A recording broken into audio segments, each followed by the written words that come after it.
Youth, Sports and Communication. Good morning. I'm David Kuria, CC in charge of Water, Environment and Natural Resources. Thank you. Good morning. I'm Nancy Gishongwa, CEC, Education, Gender, Social Services and Culture. My name is Wilfred Mwenda Kiara, CCM Agriculture, Livestock and Cooperative Development, also acting Roads, Transport, Public Works and Utilities. Good morning. Nancy Kirumba, CC, Finance, ICT and Economic Planning. Good morning. Waithera Wayaki, County Attorney. Good morning. My name is Salome Wainaina, CEC, Lands, Housing, Physical Planning, Municipal Administration. Thank you. Be seated. I'll introduce the chief officers for the sake of time. Nyaga, Dr. Nyaga, Charge of Health and Medical Services. Kuria, Chief Officer in charge of Agriculture. And just take a seat. Okay, sorry. Marianne, Marianne stand, sorry. Marianne is our acting Chief Officer in charge.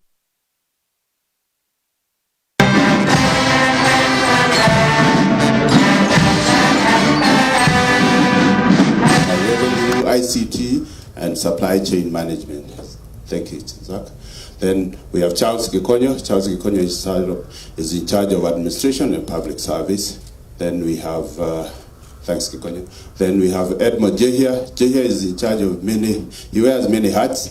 So he's in charge of roads and utilities, but his main department is lands, planning, and municipal management and housing. Yeah, thanks.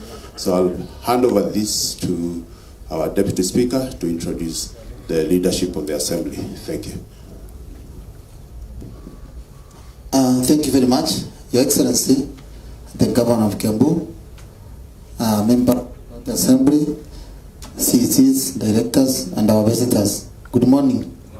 My name is Jiro. Jiro is a MCA in Thika Town and also Deputy Speaker, Kiambu County.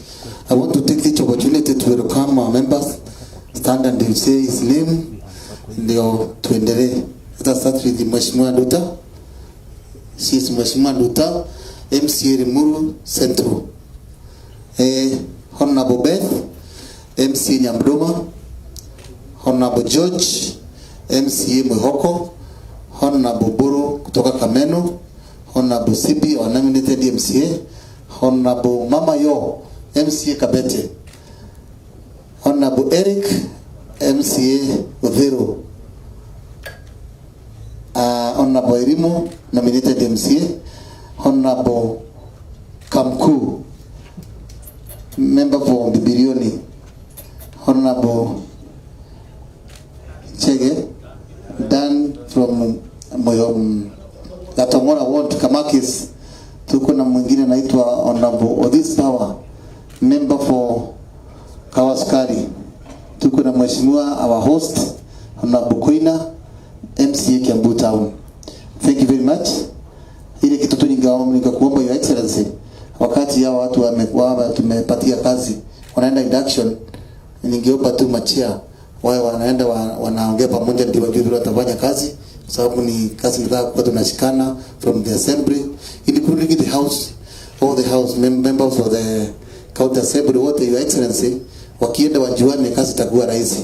Thank you so much na Mungu awabariki.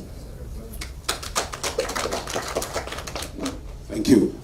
At least, Your Excellency, this is a simple ceremony to welcome our new chief officers. So I'll make a few remarks and then welcome you to make the remarks. Welcome to Kiambu County, our chief officers, our new chief officers, and welcome specifically to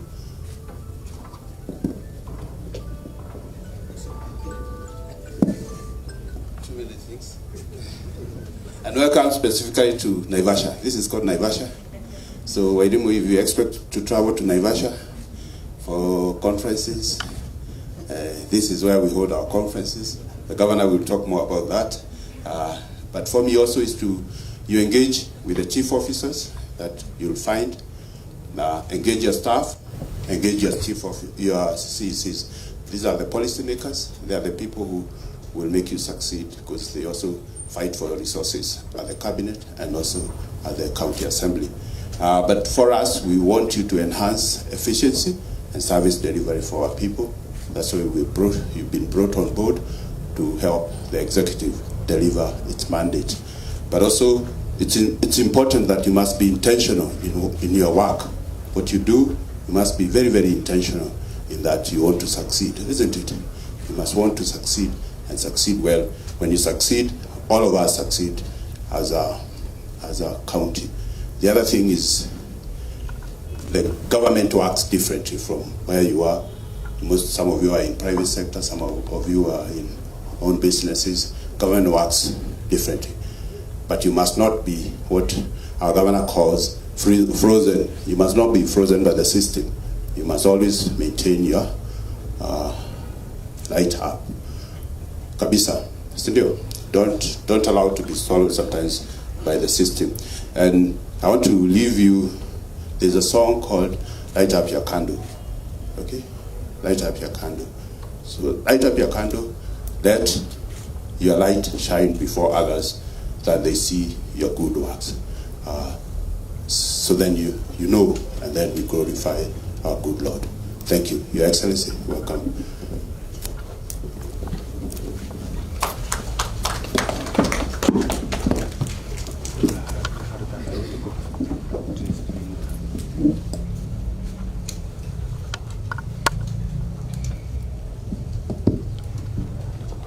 Okay,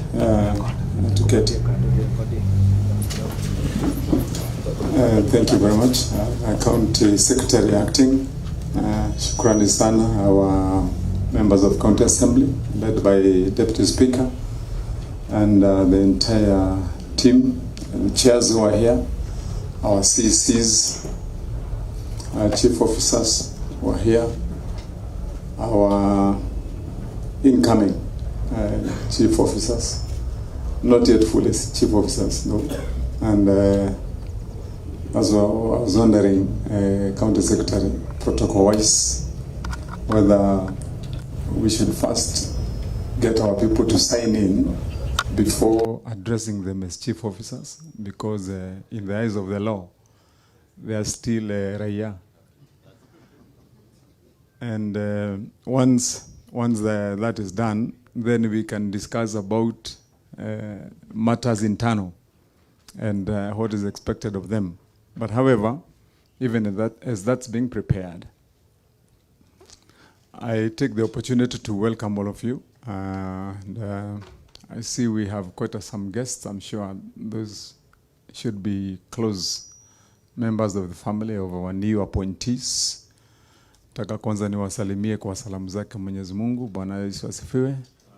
Asifiwe tena. Habari za asubuhi. Najua mmekaakaa, lakini mkono sio ngumu kuinua. Situinue mkono tu kidogo tusalimiane. Asanteni. Kwa kanuni za sheria, inafaa kwanza hawa tulioteua wakuwe chief officers wetu kwanza watie sahihi kwenye karatasi ambazo zinafaa kuwa ni ushahidi ya kwamba wameteuliwa na wamekubali kuteuliwa kama maafisa wa serikali. Na baada ya hiyo sasa tunaweza kusema moja mbili. So hata kabla sijataja majina zenu, tutataja majina zenu pale, ndio mtu aende pale assign. Siku ya leo ni ceremony ya signing in kwanza. So mtatia kidole, lakini ukishatia kidole chako pale kusema umekubali, sasa baada ya hiyo kama naona mmezindikishwa na familia, lakini ukishaweka kidole hapo, sasa kutoka kwa gate utahitaji ruhusa.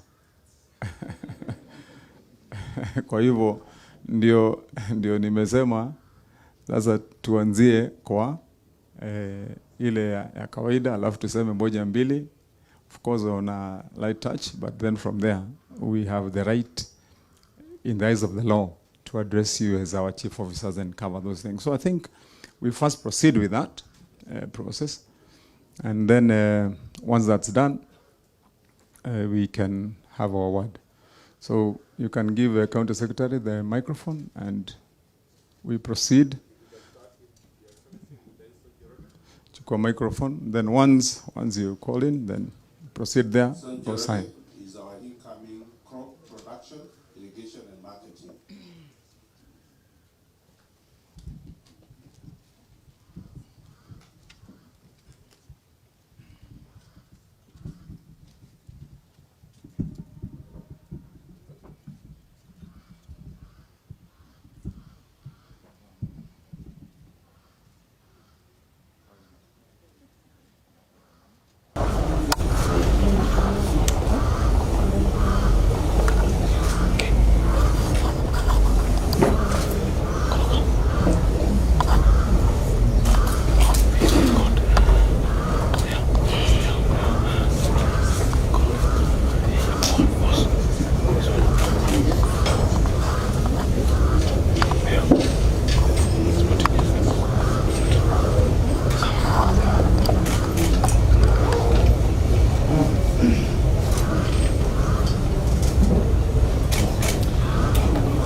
Benson will present his letters of acceptance to the governor, then we will collect them from his excellency.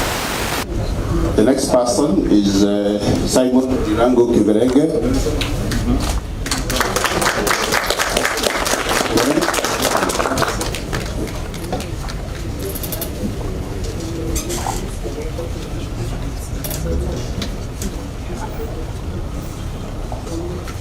Simon Irango Kiberenge is coming in trade as Chief Officer, Trade and Tourism. Welcome.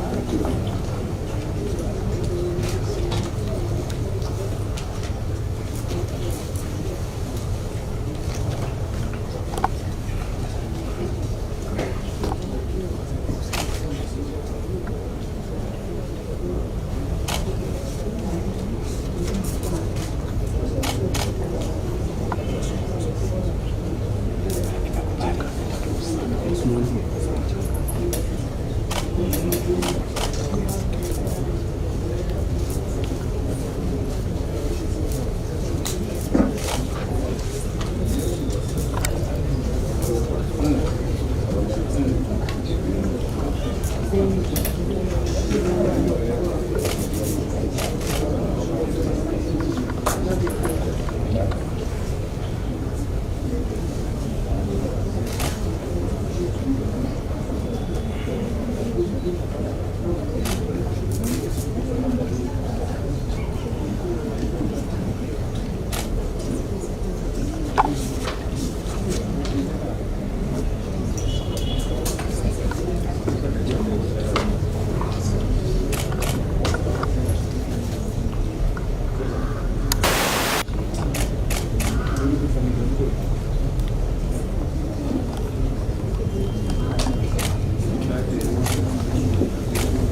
shared document to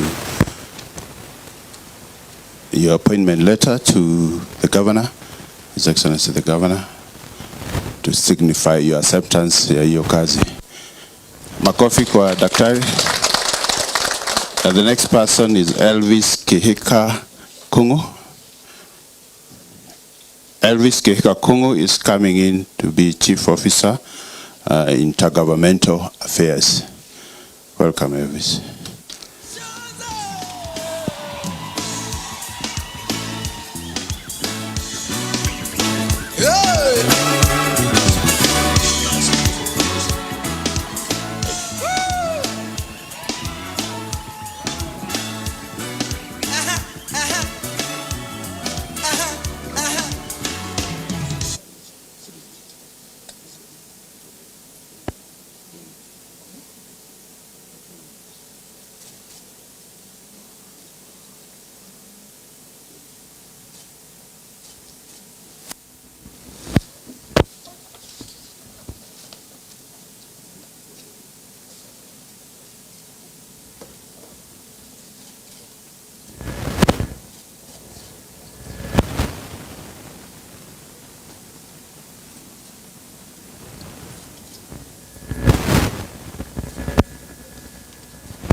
Elvis, present your appointment letter to our governor, His Excellency.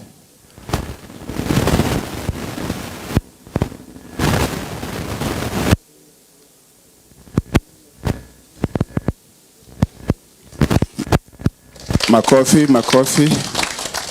Thank you, Elvis. Edward Parasen is the incoming Chief Officer for Communication and Public Relations.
Edward, present your papers to His Excellency the Governor. Makofi. Then we have Daisy Jimunge. Daisy is the incoming Chief Officer in charge of Public Service Management.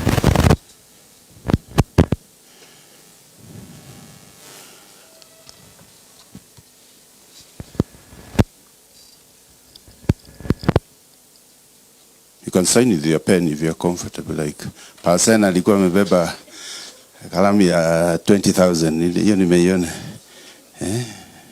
Shefa, it's called a Shefa. Good pen. It's a very...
Thank you, Daisy. Present your papers to His Excellency.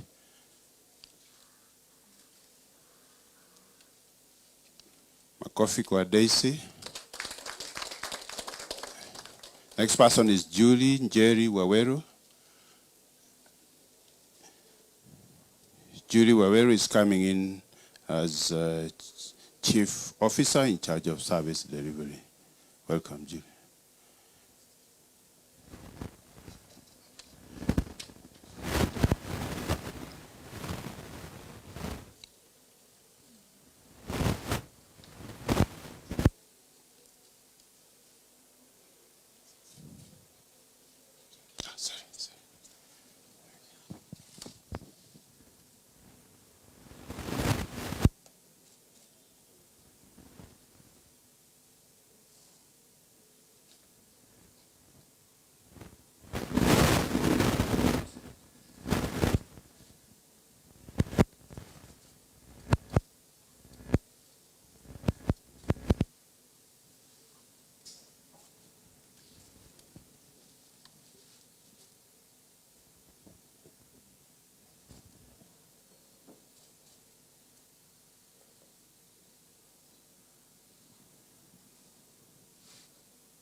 Julie, present your papers to His Excellency the Governor to signify your acceptance of the offer. Makofi kwa Julie. Then we have Wairimu Wajaya, incoming Chief Officer in charge of special programs.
You may present your papers to His Excellency the Governor.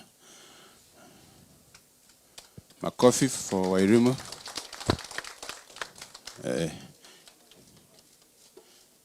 Thank you. Your apologies. My apology, Your Excellency, for that mishap. We now want to welcome our Governor to talk to us and invite you to tomorrow's function and 6:30 on Monday, Your Excellency. Thank you. On Wednesday, thank you, Your Excellency.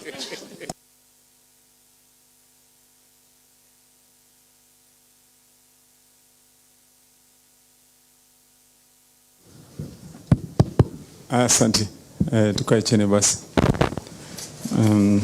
Shukrani. I think now we can rightfully address each other as per your offices as our new chief officers, for that matter, and no longer incoming. You're already there with that signature. And so, shortly, and rather briefly, is just first to thank the families that have accompanied our new chief officers. Niseme karibuni hapa serikali yetu ya kaunti ya Kiambu.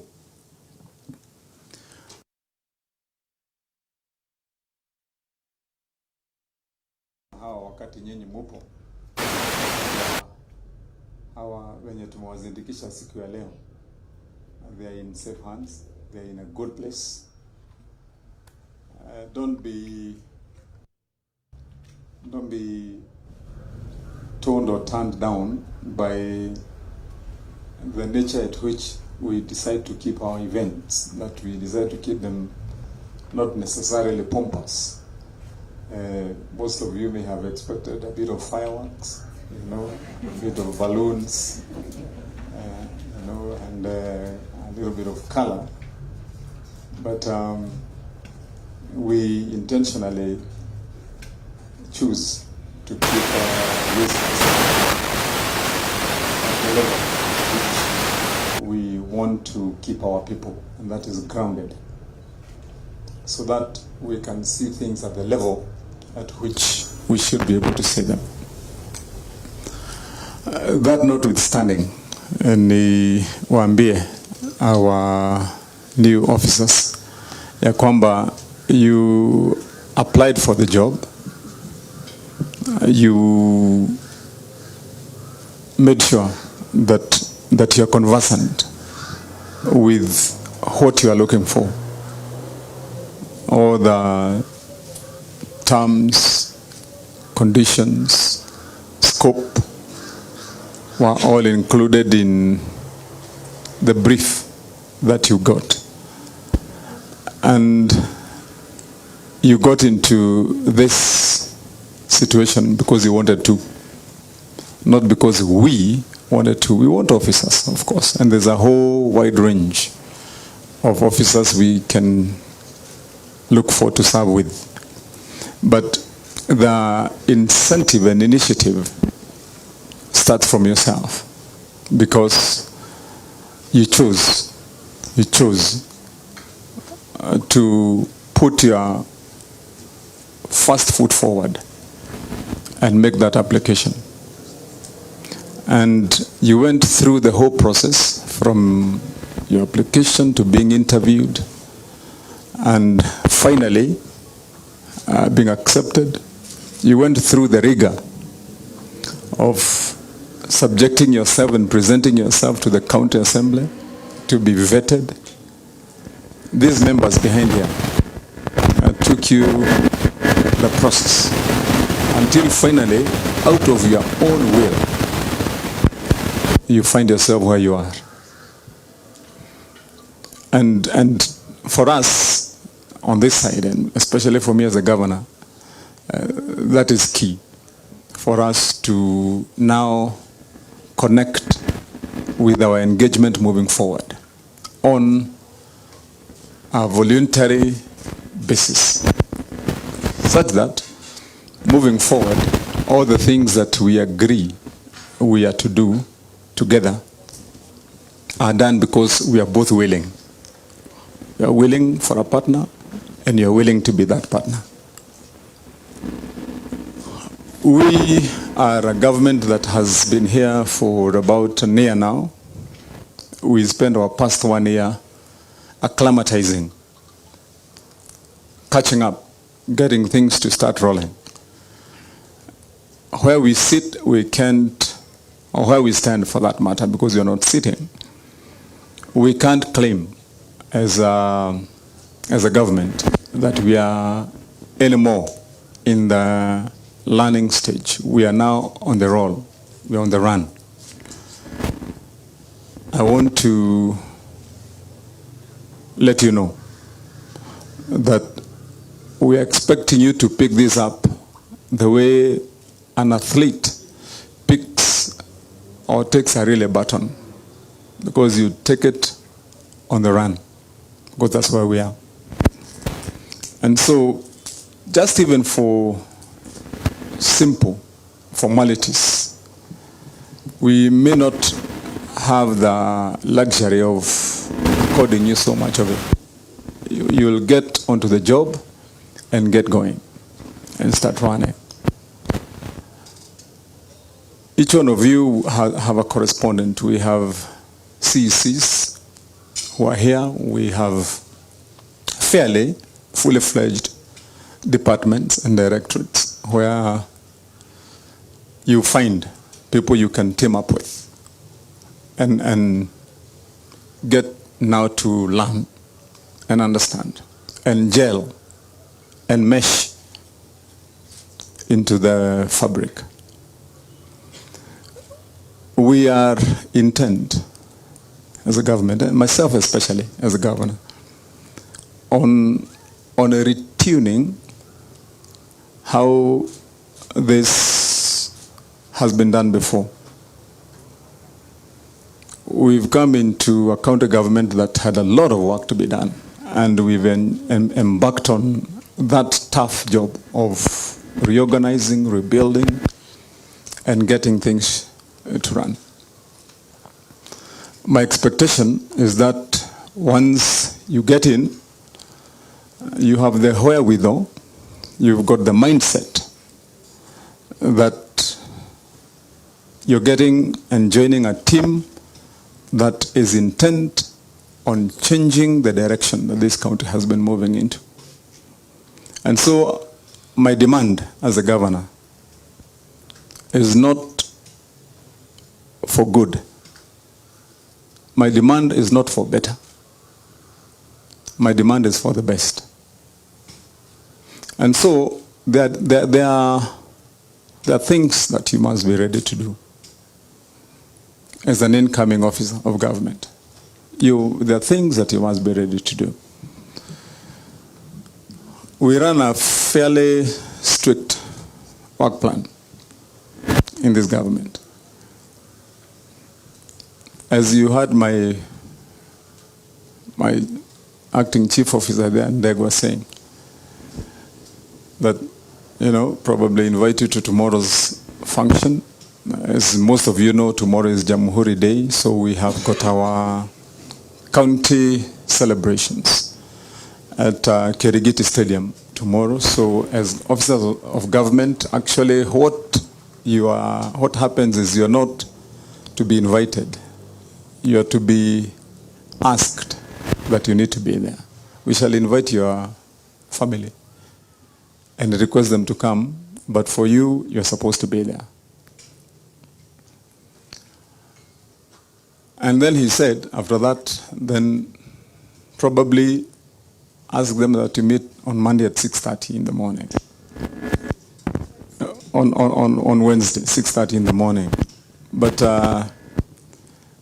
I think my acting CS was talking about the best time that suits him, because that's not my time, and he knows that. That's not my time.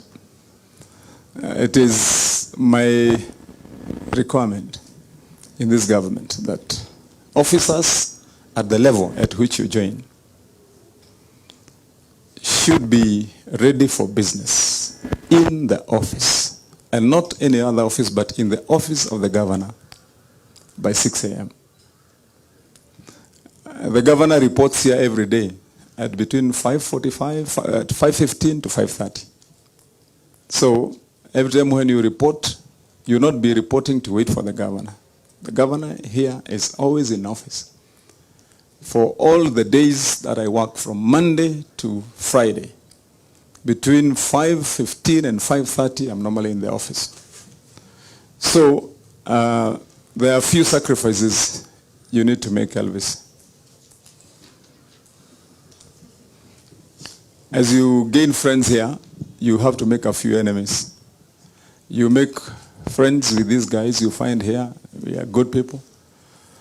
It will almost be natural in your new character that you make enemies with sleep.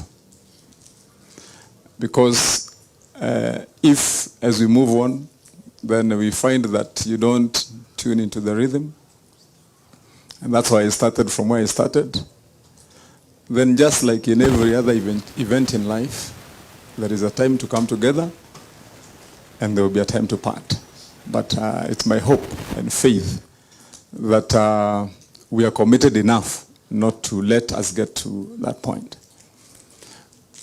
We will organize that you have an induction so that you also can get to learn into this new life.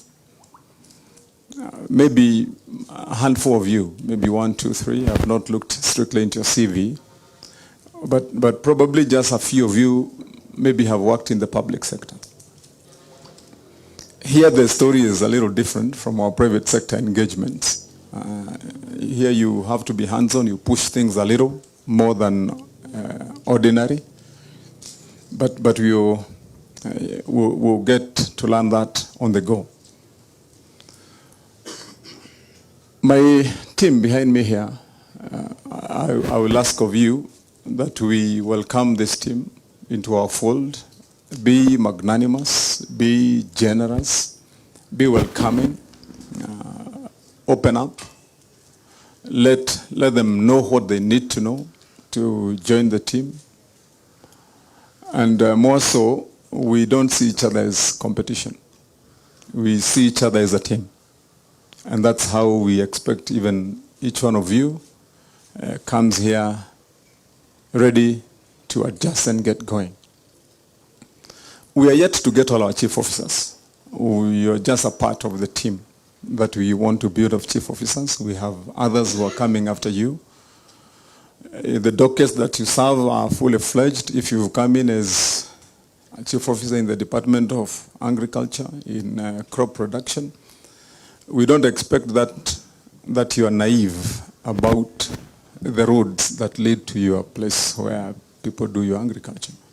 You're supposed to be an all-rounder. Indeed, you realize that probably by the time you are done with your term, or the first 1 year, you may have had to serve in 1 or 2 or 3 departments. And that is a story you will learn from most of these people here, because that's the nature of government. As a chief officer, you join at the rank equal to, at national government level, of a permanent secretary. And just like you see in the national government portfolios, you can be a permanent secretary of education tomorrow, and then the day after, you are the permanent secretary for correctional services. It doesn't have to, you have to be an all-rounder in government service. Same story here.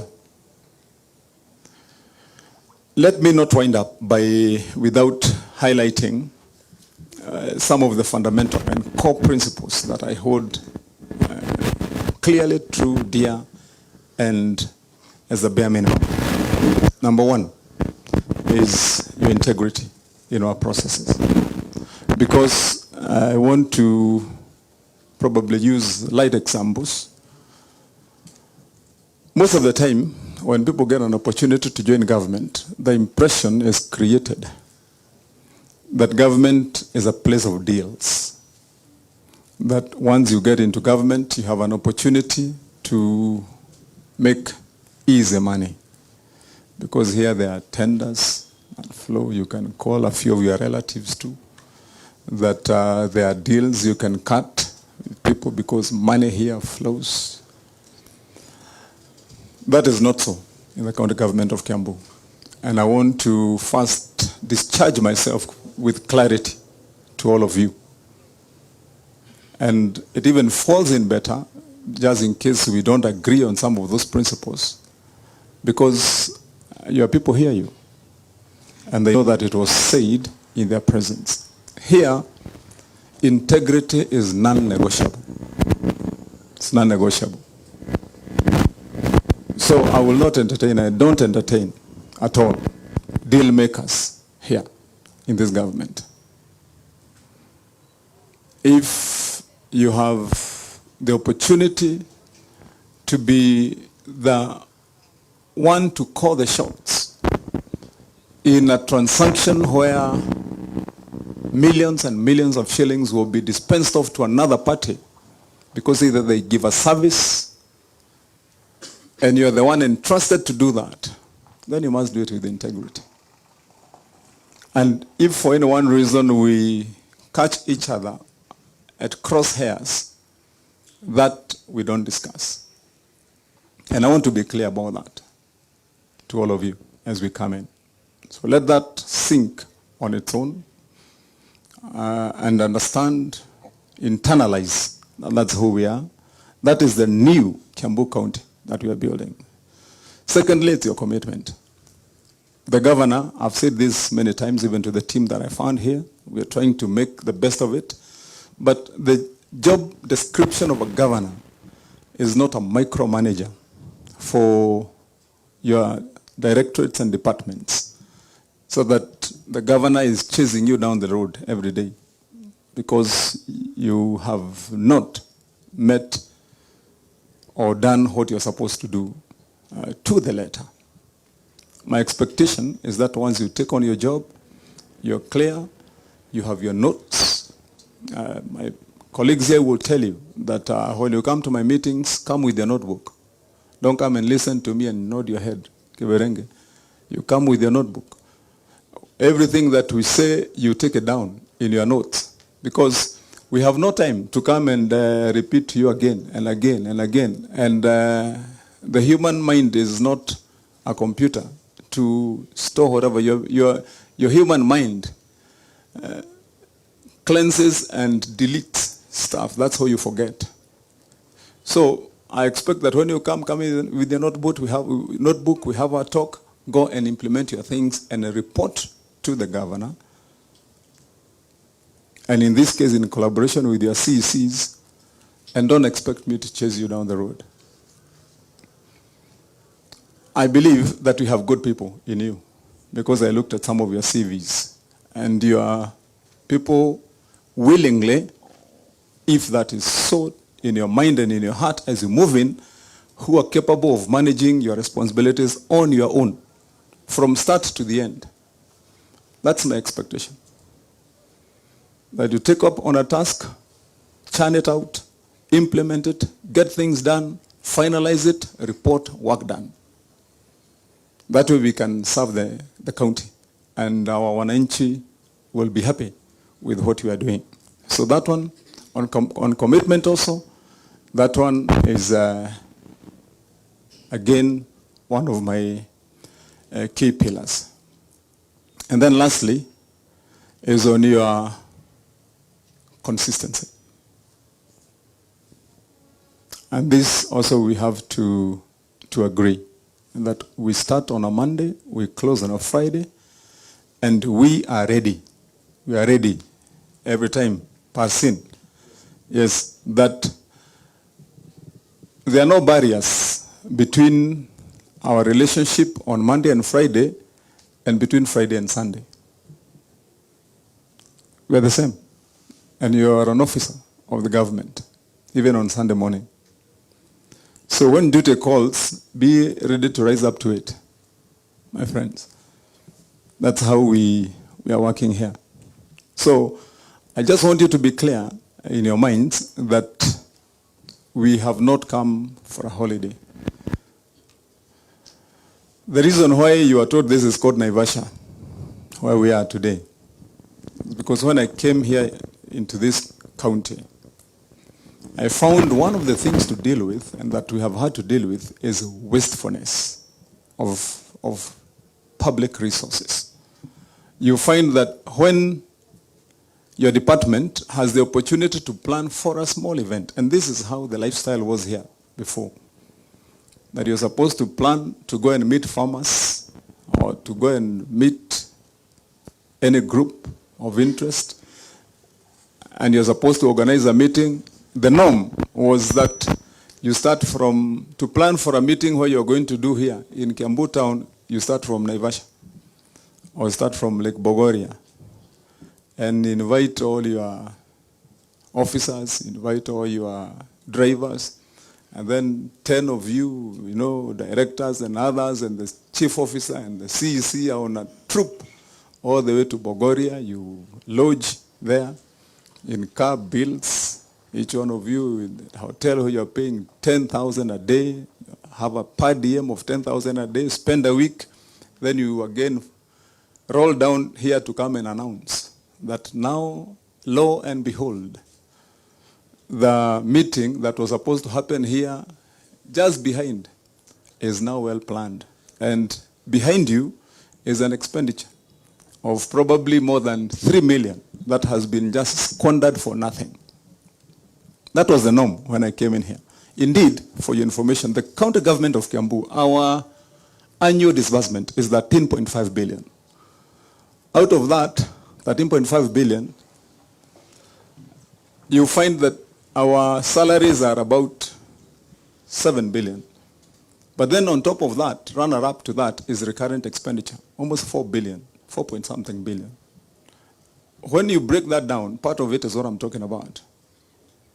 And so I willfully and intentionally decided to put a close to that, because that's a wastefulness. And we agreed with our people that if you want to meet, my friends, with the people you are working with, you leave your office, call your officers, 5 of you, 10 of you, come and gather these seats, and this is your Naivasha. Come and sit here, plan your things, finish what you're finishing, and once you are done, do your report, submit your report, and we are able to implement. If you saved 3 million shillings in that event, we build 3 classrooms for our ECD children. That's why we are accomplishing some of the things that we're accomplishing as a government before a year is over.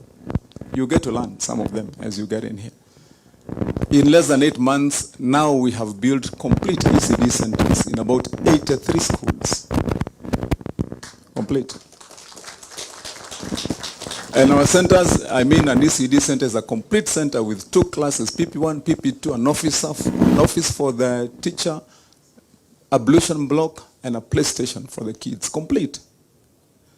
Without having our own budget then. That's why we are doing these programs that you've been seeing online of assisting our farmers with free farm inputs and a feeding program that has never been here. We are the only county in the whole republic right now, without a subsidized bursary. We are the highest in the country right now in a period of less than 6 months. When I came in here, we have managed to triple the amount that was allocated for bursaries from 100 million to 300 million in less than 6 months. And we are on the go, we are on the rise. That's why I'm saying that, again, that's one of the areas where we have to agree. But because, as I said one story, I told a story one time here, I think I was saying it to my colleagues here in the county assembly. I want to stop there so that I don't become like that cowboy that I told them about who went to a church and found a preacher who was expecting a crowd of thousands. And unfortunately that Sunday morning, there was only one lonely cowboy who was walking around, and then he happened to go to his church. Then when the cowboy sat in the front row, front pew, the preacher started preaching, and he preached and preached and preached and preached. When he finished, he asked the cowboy, so how was the preaching? So the cowboy told him, okay, I think, well, I'm not a preacher, I'm just a cowboy. But I know where I trade as a cowboy, if I had put food for all my cattle and only one came, I wouldn't pour the whole load on it. I would only give it what's enough for one. So that I don't become like that preacher, man. Let me close it there and say the rest will pick on the go. And I wish you well. Welcome to this county government. We will be able to work together. You're welcome. So from now, moving forward, your officers of this county. Today, your first duty is that we have our monthly revenue team meeting that encompasses all our officers from the entire county. It's usually a must be around for our officers at your level. So once you have taken a photo with your families here, then you are supposed to be in that meeting in the next 30 minutes at most. But if you want an extension, you can request the governor. and the meeting is just next year. So basi mjitayarishe, mnaweza kufurahia. Watu wetu wa familia msiwe na wasiwasi, watu wamefika mahali walikuwa wanataka kwenda na walijilete wenyewe na nimesema waliomba kazi. Kwa hivyo sasa wakishafika hapa wanazindikishwa na wanawachiliwa, ndio sasa tufanye kazi nao. Okay. Naona speaker wetu ameingia hapa. Sikuwa nimemwona akiingia bwana speaker. Huyu ni speaker wetu wa County Assembly. Ni wakili, anaitwa Wakili Dhiongo. Wapi yo microphone ingine? Patie salimiane, sema tu jambo. Thank you, Your Excellency. Members of County Assembly, members of the Executive, our freshly minted team of chief officers, ladies and gentlemen, good afternoon. Nitakuwa mchache wa maneno. First of all, Your Excellency, is to apologize for coming in late. I was marooned at the County Assembly handling some official business, but I said I'll still come. So to the new team, karibuni sana to the county government of Kiambu. I don't need to add much. Governor akisema hiyo ni hivyo. Hapa tunafanya tu kazi, tutasaidiana. We complement each other while also oversighting and checkmating each other. It is important that is key. That is key. Sisi kama assembly, kazi ile tunajua sana ni ya kuuliza maswali. So tutaulizana maswali kidogo, lakini si maswali kwa ubaya. Ni maswali ya kujaribu kutafuta vile county itaendelea mbele. Sio ni maswali mzuri? Yes, because that at the side of the assembly, as what we do is oversight. So let me end there. My name is Wakili Charles Thiongo, as the governor has said, serving as the speaker of the county assembly. Looking forward to engaging and interacting with you as we move on. I'm being whispered that there are some members who joined in late together with me. I don't know why they came late together with me. Mheshimiwa Patrick Ngaruya, huyu ni MCA from Ngesha Tigoni. Anasema ni MCA wa rich people. That's what he says, that he represents the tycoons in Limuru, Ngesha Tigoni. I've also been informed that the majority leader also came in late. That's Honorable Godfrey Musheke, MCA for Kalimoni, and our majority leader. Asanteni sana. Okay, asanteni. Nafikiri tusizindishe hapo, niseme shukran kwa kila mtu. Karibuni sana. Basi tutawapatia nafasi kidogo hapo nje. Nafikiri hata mkisikia hapa tunaita Naivasha, sio mahali kwa ukame sana. Tuko na kikombe ya chai, naweza kupata hapa. Naweza kupata kamandazi moja. We may not have sandwiches and other good bites, but naweza kupata kamandazi hivi. Saa zingine on a good day you can get a samosa. So lakini tukimaliza kazi tunapata vitu mzuri kule nje. Lakini wakati wa Christmas tutaangalia kama tunaweza kufunguka roho kidogo na mfuko na tutengeneze maneno. Kwa hivyo tuwapatie nafasi basi mkue pamoja kama familia, na maybe mkitaka kupiga picha sisi tuingie kwa mkutano.